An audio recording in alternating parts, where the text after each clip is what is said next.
हे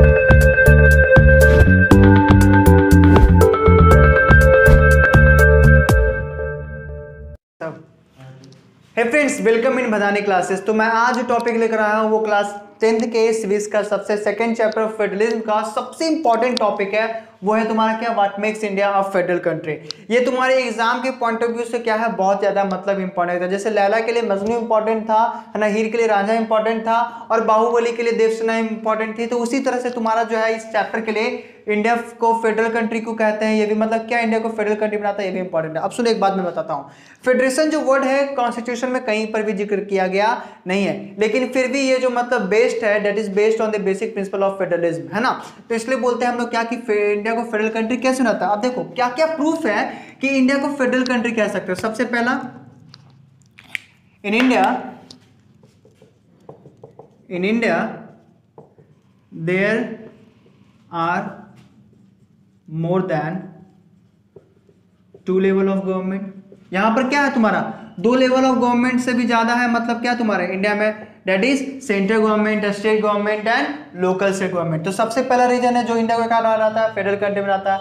मैंने देखो एग्जाम में सबसे पहले ये डील करना पड़ेगा क्या कि the word federation has not been mention in the constitution anywhere, but it is based on the basic principle of the federalism that proved India as a federal country.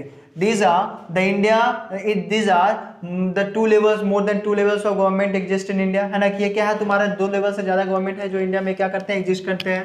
Second जो point है वो तुम लोग बोल सकते हो क्या बाबू, कि ईच लेवल ऑफ गवर्नमेंट, याद रखना एक बात मैं बताना भूल गया कि ये वही तुम्हारा डेफिनेशन है तुम्हारे की फीचर्स ऑफ फेडरलिज्म में था, और वही लिख दोगे तो तुम्हारा इंडिया को क्या कह सकते हैं, फेडरल कंट्री। तो क्या मैं बोलूंगा, ईच लेवल ऑफ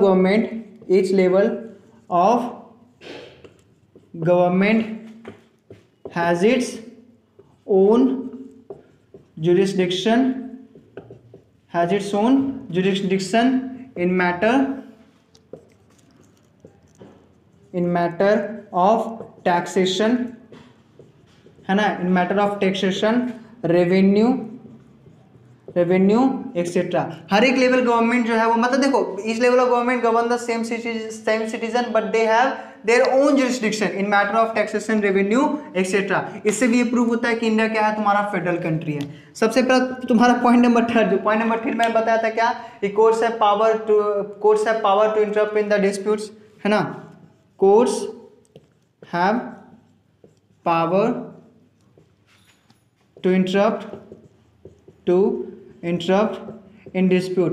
विवादों में कोर्ट का ये पावर है कि वो क्या कर सकता है, इंटरप्ट, हस्तक्षेप कर सकता है। और जो चौथा है वो मैं यहां पर लिखता लेकिन भूल गया मैं, तो वहां पर भी वो क्या होगा, सॉरी इसके लिए। यहां पर तुम लोग क्या लिखना है सबसे पहले, कि ईच लेवल ऑफ गवर्नमेंट